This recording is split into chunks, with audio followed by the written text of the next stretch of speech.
जिसमें हम पढ़ेंगे आज कॉन्सेप्ट ऑफ करेक्ट पोस्चर, एक सही पोस्चर क्या होता है, करेक्ट स्टैंडिंग पोस्चर क्या होता है और सिटिंग पोस्चर क्या होता है, एडवांटेज क्या होते हैं, क्या फ़ायदे होते हैं करेक्ट पोस्चर के, कोजेस क्या होते हैं बैड पोस्चर के कि आपका ख़राब पोस्चर क्यों आता है, और कॉमन पोस्चरल डिफॉर्मिटीज़ क्या होती हैं कि पोस्चर की वजह से आपको डिफॉर्मिटीज़ यानी कि आपका पोस्चर ख़राब हो जाते हैं गलत तरीके से, उसकी वजह से आपको कुछ प्रॉब्लम आ जाती है, आपके बॉडी पार्ट के पोस्चर चेंज हो जाते हैं, वो देखेंगे। Physical activities as corrective measures, और क्या फिजिकल एक्टिविटीज़ कर सकते हैं जिससे हम अपने पोस्चर्स को सही कर सकते हैं। तो सबसे पहले concept of correct postures, standing और सिटिंग पोस्चर होता कैसे है। तो डेफिनेशन क्या होती है, एक अच्छी पोस्चर होती है वो जिसमें जो बॉडी होती है इस तरीके से बैलेंस होती है ताकि कम से कम फैटीग प्रोड्यूस हो सके, यानी कि कम से कम थकान हो, तो उसे हम एक अच्छा पोस्चर बोलेंगे, ठीक है। और that assume position which enables the body to perform और फंक्शन इफेक्टिवली, तो एक ऐसी पोजीशन जिसमें क्या हो, बॉडी इनेबल हो, यानी कि बॉडी की शरीर को एक ऐसी पोजीशन मिल पाए ताकि वो कोई भी फंक्शन को क्या कर सकें, सही तरीके से कर सकें, ढंग से कर सकें। और कोई भी सिंगल बेस्ट पोजीशन नहीं होता है हर इंडिविजुअल के लिए कि आपने डिसाइड कर लिया कि एक सिंगल बेस्ट पोजीशन है, पोस्चर है सारे इंडिविजुअल के लिए, सब ये पोस्चर पे रहेंगे तो वो बेस्ट रहेगा उनके लिए, ऐसा कुछ नहीं होता। लेकिन फिर भी कुछ जनरल नॉर्म्स होते हैं पोस्चर पोजीशन के, वो हम आपसे डिस्कस करेंगे आगे की स्लाइड्स में। और करेक्ट पोस्चर होता है स्टैंडिंग का, सबसे पहले हम देखें क्या होता है वो, फिर हम बी में देखेंगे करेक्ट पोस्चर सिटिंग का क्या होता है, ठीक है। तो सबसे पहले आते हैं करेक्ट पोस्चर और स्टैंडिंग। तो देख सकते हैं यहाँ पे आपकी नेक स्ट्रेट है, बैक स्ट्रेट है, लेग स्ट्रेट है, आपके हिप बोन भी पूरे उसमें है, सारी जो आपके बॉडी पार्ट्स हैं शुरू से लेकर एंड तक वो आपके क्या हैं, बैलेंस्ड हैं, ठीक है, यानी कि एक स्ट्रेट लाइन में है। एक पोजीशन होती है जिसमें स्केलेटन इरेक्ट होता है, ठीक है, ये होता है करेक्ट पोस्चर स्टैंडिंग का। स्केलेटन इरेक्ट का मतलब कि पूरा आपका स्केलेटन ढांचा जो होता है आपकी बॉडी का वो पूरा स्ट्रेट होता है, स्ट्रेट खड़ा हुआ होता है, उसको आप बोलोगे स्टैंडिंग पोजीशन, ठीक है। मैकेनिकली जो मोस्ट फेवरेबल होता है ये, ताकि बॉडी वेट आपका ट्रांसमिट हो सके, ठीक है, ट्रांसमिशन के लिए सबसे बेस्ट ये रहता है। अगर आप खड़े हुए हो इस पोजीशन में तो सबसे बेस्ट तरीका रहेगा, आपके हो कोई थकान नहीं होगी, आप इजीली खड़े हो सकते हो अपने पैरों पे इस तरीके से। लेकिन आजकल क्या हो गया है, पूरा डाइट की वजह से, फिजिकल फिटनेस की कमी की वजह से बच्चे इस पोजीशन पे भी नॉर्मली खड़े नहीं हो पाते हैं, वो किसी चीज़ का सहारा लेंगे या फिर किसी चीज़ पे लीन होंगे जो कि गलत पोस्चर्स होंगे। तो इसलिए बेटर है कि आप सही न्यूट्रिशन लो। और अभी मैं पोस्चर के बारे में बात कर रहा हूँ, तो थर्ड चीज़ होती है कि सेंटर ऑफ ग्रेविटी क्या होनी चाहिए, लाइन में होनी चाहिए, जैसे आपको दिखा रहे हैं जो बॉडी से पास हो रही है। तो ये आपकी लाइन है जो बॉडी से पास हो रही है और इस पर सेंटर ऑफ ग्रेविटी होना चाहिए। तो इसके बाद आते हैं हम सिटिंग का करेक्ट पोस्चर। तो देखते होंगे जब भी आप पढ़ते होगे तो आप क्या करते होगे, पढ़ते हो या टीवी देख रहे हो या लैपटॉप पे कुछ काम कर रहे हो, तो मोस्ट प्रोबेबली आपका कुछ पोस्चर इस तरीके से होएगा, ठीक है।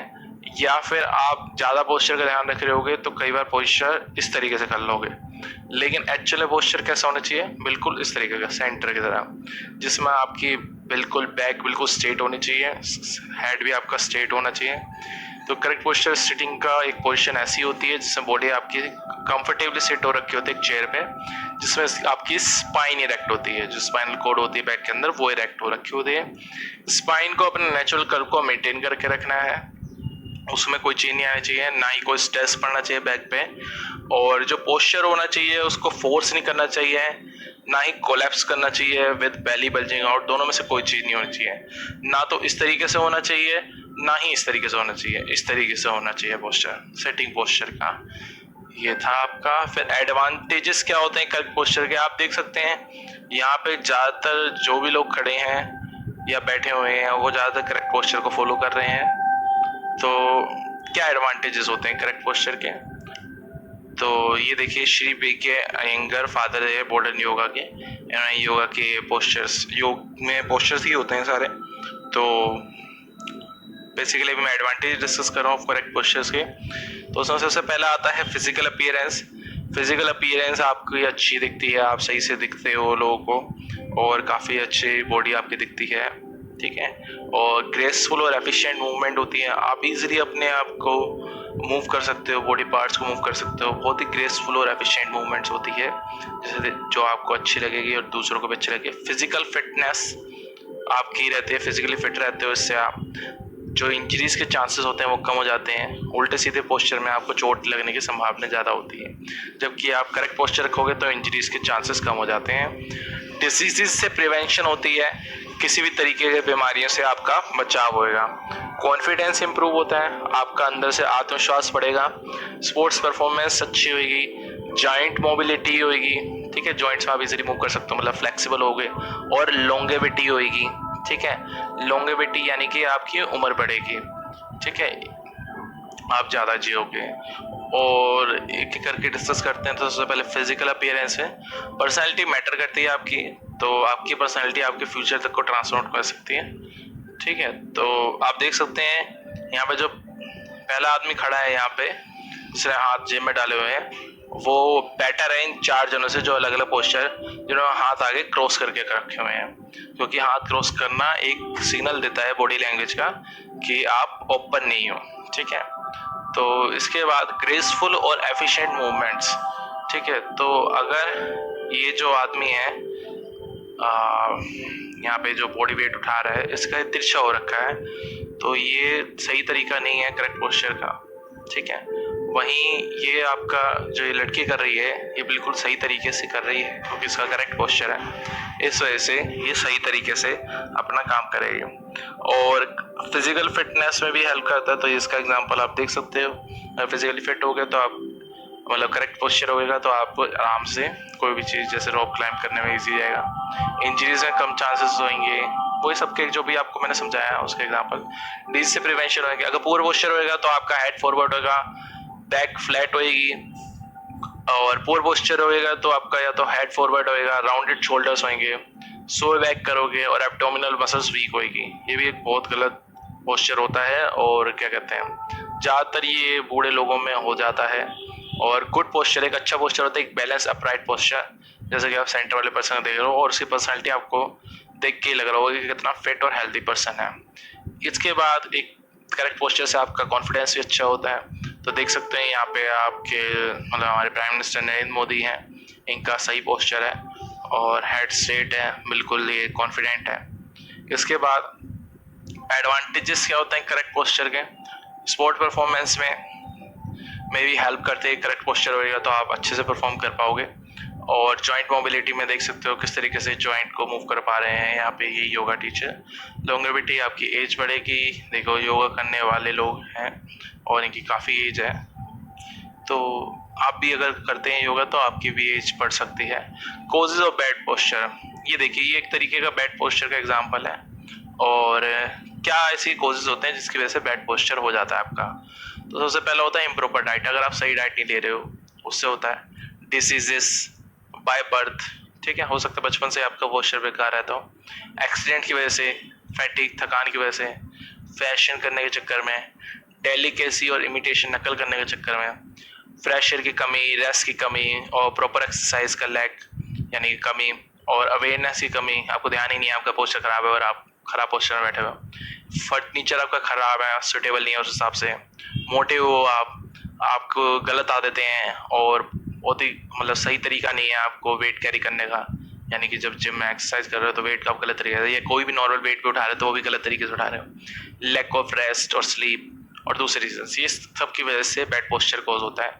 और ये जब बैड पोस्चर कोज होता है तो उसकी वजह से प्रॉब्लम क्या क्या आती है आपको तरह तरह के प्रॉब्लम होती है, जैसे कि नेक पेन, गले में दर्द होता है, लोअर बैक पेन, पीछे कमर में आपको दर्द होता है, हेडेक यानी कि सर दर्द, आई स्ट्रेन, आंखों में दबाव पड़ता है, जोर पड़ता है, डाइजेस्टिव प्रॉब्लम्स आती हैं, आपका खाना सही से डाइजेस्ट नहीं हो पाता, ब्रीदिंग डिफिकल्टीज होती है, सांस लेने में बहुत दिक्कत आती है।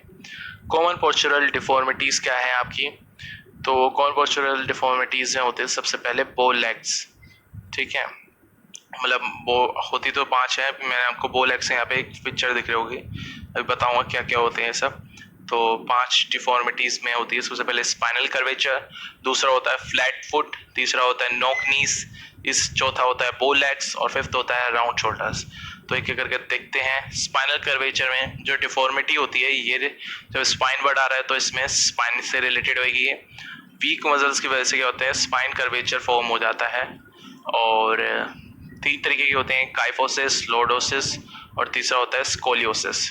इनको आप फिगर में देख सकते हो। नॉर्मली आपका इस तरीके से होना चाहिए, लेकिन जब आपको काइफोसिस हो जाता है तो आपकी जो स्ट्रक्चर है कुछ इस तरीके से हो जाता है स्पाइन का।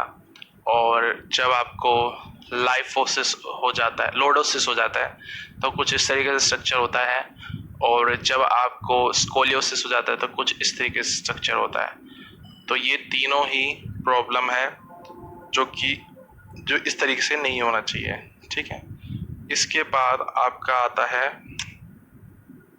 काइफोसिस में देखते हैं एक इंक्रीज हो जाते हैं और एक्सेगरेशन हो जाते हैं बैकवर्ड पोस्टीरियर कर्व का, ये डिक्रीज और रिवर्सल हो जाती है फॉरवर्ड कर्व का, ठीक है। तो नॉर्मली स्पाइन कुछ इस तरीके से होती है, लेकिन एक्सेगरेटेड ऑर्थोरिक कर्व में कुछ इस तरीके से हो जाती है, ठीक है, जो कि गलत चीज़ है। इसे काइफोसिस कहते हैं। और ये किस वजह से होता है, माल न्यूट्रिशन, न्यूट्रिशन की कमी की वजह से, बीमारी की वजह से, प्योर एयर की डेफिशिएंसी की वजह से, उसकी कमी से, और insufficient exercise, rickets, heavy loads को कैरी करने से शोल्डर्स पे, अनसुटेबल फर्नीचर यूज़ करने से, वीक मसल से, और वर्क को करने से फॉरवर्ड लीन करके, इस वजह से काइफोसिस हो जाता है।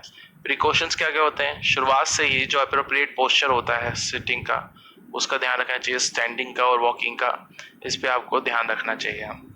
और लॉर्डोसिस, इसमें इन्वर्ट कर्वेचर हो जाता है स्पाइन का, ये इंक्रीज फॉरवर्ड कर्व होता है लंबर रीजन में।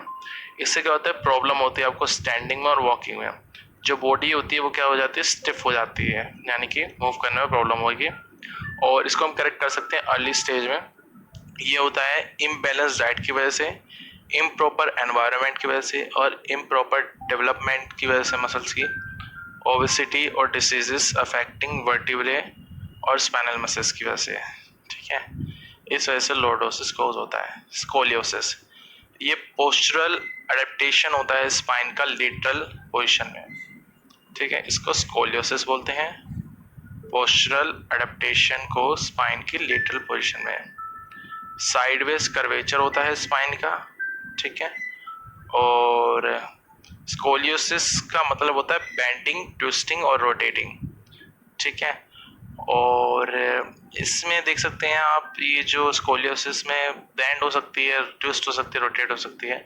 ये देखिए स्पाइन जो है साइडवेज कर्व हो गई है, ठीक है, इस वजह से प्रॉब्लम क्रिएट हो रही है, यानी कि यही प्रॉब्लम है एक्चुअल में। और स्कोलियोटिक कर्व्स जो होते हैं इनको हम बोलते हैं कन्वेक्सिटीज के टर्म्स में डिफाइन करते हैं। और ये बीमारी की वजह से हो सकती है, किसी भी जॉइंट्स में बोन्स के, और under developed legs, infantile paralysis, rickets, congenital और एक्वायर्ड एबनॉर्मलिटीज वर्टिब्रे की, मसल्स की और नर्व्स की, इसकी वजह से स्कोलियोसिस कोज होता है। इसके बाद फ्लैट फीट, ये देखिएगा आप, ये यहाँ पे देख रहे हैं नॉर्मल आर्च और यहाँ देख रहे हैं फ्लैट आर्च, ठीक है। तो नॉर्मल आर्च कुछ इस तरीके से होती है, जबकि फ्लैट आर्च कुछ इस तरीके से होती है। तो ये हिस्सा नॉर्मली क्या होता है, कुछ इस तरीके से आर्च बनी होती है, जबकि फ्लैट आर्च में आपकी कोई आर्च नहीं बनती। जब भी आप पैर रखोगे नीचे तो एक आर्च बन रही होगी, चेक कर सकते हो आप अभी रख के। अगर आर्च नहीं बन रही है, मतलब फ्लैट है आपका, तो ये आपको फ्लैट फीट की प्रॉब्लम है। एक कंडीशन होती है जिससे आपके फुट में आर्च होती है, जो कि लोअर होती है यूजुअल से, ठीक है। बच्चे जो होते हैं फ्लैट फीट, ठीक है, उनको क्या होता है, दर्द होता है पैरों में। जो लोग होते हैं जिनकी फ्लैट फीट होती है, वो ज़्यादा डिस्टेंसेस नहीं चल सकते और वॉक नहीं कर सकते स्पेस पे, ठीक है, और मतलब बहुत जल्दी नहीं चल सकते। और ये वीक मसल्स की वजह से कॉज होती है, ज़्यादा इंक्रीज हो जाए वेट में उस वजह से होती है, और इम्प्रॉपर शूज़ की वजह से, इन वजह से फ्लैट आर्च कॉज होती है। नॉक नीज, ये नॉक नीज एक बीमारी है। इस डिफॉर्मिटी में जो दोनों नीज होती हैं वो नॉक हो जाती हैं और टच करते हैं एक दूसरे को नॉर्मल स्टैंडिंग पोजीशन में, ठीक है। तो इन देखिए आप अंदर की तरफ मुड़े हुए हैं पैर, और ये जो गैप होता है एंकल्स के बीच में डिक्रीज होता चला जाता है, और सॉरी डिक्रीज इंक्रीज होता चला जाता है। तो नीचे जाते जाते आप पैर देखेंगे कितना बड़ा गैप आ गया है। जो इंडिविजुअल होता है, कोई भी व्यक्ति होता है, उसको बहुत ज़्यादा प्रॉब्लम होती है वॉक करने में, और रन करते समय वो गिर तक सकता है। और ये लैक ऑफ बैलेंस डाइट की वजह से होता है, स्पेशली जो vitamin D, calcium, phosphorus, chronic illness, obesity, इन वजह से नॉक नीज की प्रॉब्लम होती है। ठीक है। फिर एक होता है बो लेग्स। लोअर लॉन्ग बोन्स होती है लेग्स की, ये बेंट नहीं हो पाती, ठीक है, मुड़ नहीं पाती है। और जो वाइड गैप होता है नीज के बीच में जब हम फीट को साथ में रखते हैं, यानी कि ये जो गैप आता है इन्हें बो लेग्स बोलते हैं। और इनको हम ऑब्जर्व कर सकते हैं जब एक पर्सन वॉक करता है, चलता है या दौड़ता है, और इसमें भी आराम से वो दौड़ या चल नहीं पाता है। ये भी किस वजह से होता है? कैल्शियम फास्फोरस की डेफिशिएंसी की वजह से होता है। बोन से ओबेसिटी की डेफिशिएंसी से, और नहीं सॉरी ओबेसिटी की वजह से, और डेफिशिएंसी से vitamin D, improper way of walking की वजह से बो लेग्स कोज होती है। राउंड शोल्डर्स, ठीक है, राउंड शोल्डर्स में आपका क्या होएगा, सर थोड़ा आगे की तरफ होएगा। शोल्डर क्या हो जाता है, राउंड हो जाता है, और कई बार क्या होता है आगे की तरफ झुका दिखता है। ठीक है। अलाइनमेंट करना चाहिए ईयर्स का हमें in relation to the shoulders. जो अलाइनमेंट होता है ईयर्स का, आंखों के कानों का अलाइनमेंट जो होता है शोल्डर्स के साथ है, वो प्रॉपर नहीं होता, सही नहीं होता है। और ये किस वजह से होता है? शॉर्टनिंग की वजह से होता है, चेस्ट मसल्स की। जो आपकी चेस्ट मसल्स होती है छोटी हो जाती हैं। और ये किस वजह से होता है? टाइट क्लोथ्स को पहनने की वजह से हो सकता है, इम्प्रॉपर फर्नीचर में बैठने की वजह से हो सकता है, और प्रॉपर एक्सरसाइज की वजह से, स्पेशली शोल्डर्स की। ठीक है। तो फिजिकल एक्टिविटीज़ को हम यूज़ करके करेक्ट कर सकते हैं अपने पोस्चर्स को। कैसे? एक्सरसाइजेज होती हैं काइफोसिस से रिलेटेड, वो ये आपको दिख रही होंगी। ठीक है। जैसे कि योगा की एक्सरसाइज है, और चेयर पे कर सकते हो आप। ठीक है। जिम में भी कई एक्सरसाइज कर सकते हो, ये काइफोसिस है। फिर लॉर्डोसिस से रिलेटेड ये एक्सरसाइज है। इन एक्सरसाइज अगर करोगे तो लॉर्डोसिस में आपको हेल्प मिलेगी। और ये स्कोलियोसिस से रिलेटेड एक्सरसाइज है, इनको करोगे तो स्कोलियोसिस से रिलेटेड हेल्प मिलेगी आपको, उनको ठीक करने में हेल्प मिलेगी। और ये नोक नीज से रिलेटेड एक्सरसाइज है, ये एक्सरसाइज करोगे तो नोक नीज आपकी सही होएगी। और इसके बाद आती है आपकी बो लेग्स से रिलेटेड एक्सरसाइज। इन एक्सरसाइज को करोगे तो बो लेग्स में आपको फ़ायदा होएगा, मतलब बो लेग्स आपकी ठीक होंगी। और ये राउंड शोल्डर से रिलेटेड एक्सरसाइज है, इनसे आपकी राउंड शोल्डर से जो भी आपको प्रॉब्लम है वो आपकी ठीक होएगी। तो इसमें से कुछ एक्सरसाइज का नाम भी है चक्रासन, धनुरासन, गोमुखासन, ये सब योगासन है। इसके बाद कुछ एक्सरसाइजेस फ्लैट फुट से रिलेटेड भी है, स्टैंडिंग एक्सरसाइज होती है। इसे करना क्या होता है, आपको टॉवल को कर्ल करना पड़ता है। ठीक है।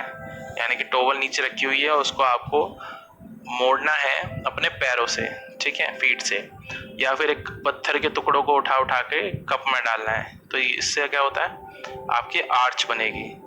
तो towel curls, marble pickups, toe traps और डीप